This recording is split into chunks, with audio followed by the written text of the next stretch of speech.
You want to talk about Peanuts videos? 70 years since I last made a video. 70 years since the comic strip Peanuts began.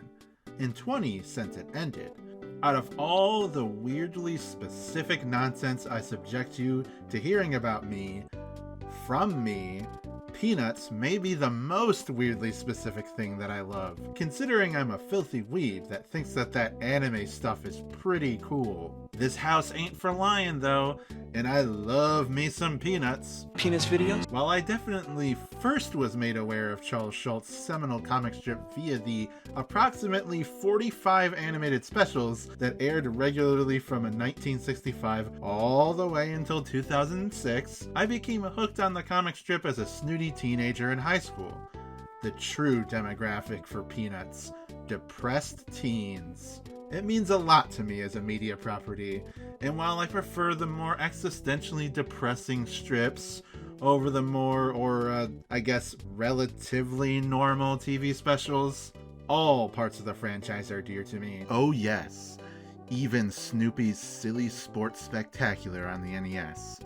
Especially Snoopy's Silly Sports Spectacular on the NES. Pretty much, I'm not a glossary of obscure Peanuts lore by any means, but for some godforsaken reason, I've read the whole run of the strip and watched every special and every movie. They're funny. Yeah, they're funny. It's just so good. Yeah, and great.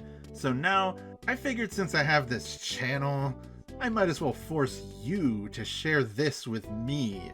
I'm going to be focused on the specials in the movies, and things will be a little bit more guerrilla than usual. No big themes or deep analysis or anything like that, just kind of giving my overview of these specials, one by one, for this landmark year of one of my favorite things. Basically, I don't want to teach you anything or video essay at you. I just want to chill and talk about these frankly kinda weird and kinda bad specials that I love, man. I think a lot of people take them for granted, treating them as these weird, boring relics of times past. Similar to, say, the Rankin Bass stop-motion specials. But I say nay. There's still a lot of charm packed in these, and I think people just need a good sampling platter or guide to appreciate what they bring to the table on a layman level. That's what I'm here for, a people's man. So let's get ready, because throughout 2020, I'm going to talk about every animated special and movie in It's a Review series, Charlie Brown. So let's begin at the beginning, with the far-off year of 1965. And now, I switch into stream of conscious mode. Goodbye, script-driven Wyatt. Gone but not forgotten. Perhaps the most well-known of the specials is A Charlie Brown Christmas. And it's the most well-known, but it's also pretty weird that it even exists at all. I mean, it was at the height of Peanuts' popularity in the US, so it makes sense that it was made, but the circumstances of it being created were pretty strange. Lee Mendelsohn wanted to do a baseball documentary on the best baseball player, and he wanted to do one on the worst baseball player, so he chose Charlie Brown. That was before the specials. It doesn't really count, so I'm not talking about it here. It was like a documentary, but it was the first, basically the first thing where the Peanuts appeared in their form that they would then take on in the specials in the 60s and everything. So Coca-Cola, they got a partnership, Lee Mendelsohn and Charles Schulz, with Coca-Cola to produce this Christmas special. And they only got $96,000, which was even in 1965 money is horrifically low amount of money to be making an animated special. Cartoons were kind of at a low point, Disney was on its way out, they were Disney had just died, Walt Disney himself. The Warner Brothers cartoons were ending. Basically just had utter crap on TV. Given that entire context, the Peanuts specials actually, they don't look great, but they actually look pretty good compared to a lot of stuff that was on at the time. So basically, A Charlie Brown Christmas, all or most of the specials from this point onward, is kind of like a best hits run of the comic strips. So they take comic strips and they kind of adapt each scene as a a 4-panel strip or a run of strips, and they kind of mash them all together into one story. But what the literal actual plot of the Charlie Brown Christmases is basically Charlie Brown has seasonal affective disorder. He's depressed. It's the holidays, but he's sad. Everybody kind of negs him for being a depressing guy. And then Linus gets up on stage and talks about Jesus, and then it makes him happy for some reason. That part was always kind of lame to me. Not because I'm like, oh, get this Christian shit out of here, but it's just not, it doesn't feel relevant to it. It's like, I don't think the reason why Charlie Brown is depressed is because he forgot Jesus existed or whatever. Probably other stuff going on. I mean, people pick on him all throughout the year, so fuck it. I'd be depressed if I were Charlie Brown as well. And then, of course, it ends with the big moment of him thinking he killed the tree, and then all the other kids coming and putting him back together. And then it wasn't really that bad of a tree after all, and all that. It's an iconic story. It's an iconic thing that we probably all watch every single year. But it is kind of weird that it is like, I don't think people really dissect it enough and think about how strange it is that, like, I don't know, here's a cartoon that almost has like no plot or very little plot. It's like 30 minutes long, and most of it is just random gags from a comic strip that's like loosely strung into a story. And like almost all of the ones at this point going forward will be that format. One thing though I can say is that this one is pretty close to nailing the mood of the comic strip. I talked about in my intro that the comic strip was a lot more like depressing and like existential. This one has such a melancholy mood to it. Like it has that feeling of like when you're trapped inside your house because it's snowing really hard and you look outside and the street lights at night are like reflecting off of the ground and the snow.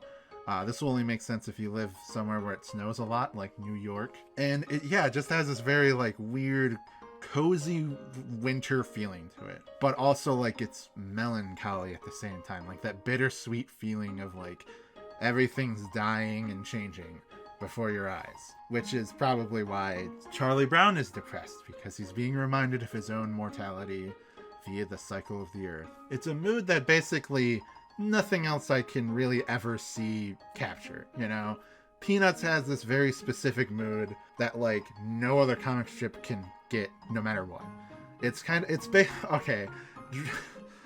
Peanuts is basically like the Dragon Ball of comic strips, in that there are technically better, funnier, smarter comic strips. Like Calvin and Hobbes is like the one piece of comic strips that actually ended at some point after 10 years. Well, whereas Peanuts is like laid the groundwork and most people ripped it off after a certain point and tried to beat it. And a lot of people became like similarly successful, but nobody could ever capture its weird idiosyncrasies, even though it's not like the funniest thing ever. It's not the smartest thing ever. It's just as like this clear vision of this one guy.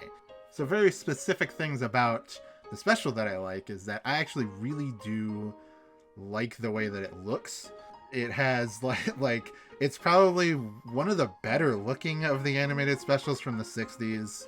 Not just because the setting is very beautiful and serene and the snow constantly falling and all that, but the general quality of the physical animation is really good, especially considering the things that were on TV at the time. One thing that I want to point out as well, though, is that it also has bad voice acting. This is also a good thing, in my opinion. The bad voice acting is like the calling card of Peanuts. They will never, ever... If there was a Peanuts thing that had good voice acting, I'd not like it. Even the most recent movie that just came out a couple years ago had bad voice acting. I was like, good. It should have bad voice acting. Basically, what they did was they got a bunch of kids, like actual kids. Some of them were not even old enough to read, so they had to be told their lines and repeat them back. Like, they just got kids to do these voices, and I think that that's more genuine. It adds an even more surreal charm to the whole thing. I don't know, it feels right. This story in general, I think, is like, it's not like the best that you'll get from any of the Peanut specials, even if it's the most iconic one, but like, it is pretty good. And if you're a fan of the comics, I think you'll come away from it like satisfied. If you're like a weirdo that has only ever read the comics, like say you're a guy in 1965 you only read the comics, you've never seen this before, and you watch it, you're like, this is a pretty good adaptation of these comic strips. Because we'd never really get a proper TV series like Garfield and Friends or whatever. So yeah, I do have some issues here and there with like the plot being basically non-existent, but come on, it's the first special. We can't really be that harsh on it. And it's so iconic too. I mean, it's the first appearance of the psychiatry booth in animation. It's the first appearance of the brick wall in animation. All you Homestar Runner fans out there. And yeah, there's just so much iconography and so much stuff to it that just is in pop culture from this moment forward, you know? Like, the first episode of The Simpsons probably wouldn't have happened if it weren't for Charlie Brown Christmas, you know? So, yeah, I recommend it. Go out. I know it's past Christmas at this point, but go out there, watch this, get your expensive as hell 60s DVD set that I own, and get that bad boy. And next, we'll be talking about Charlie Brown All-Stars. See you there.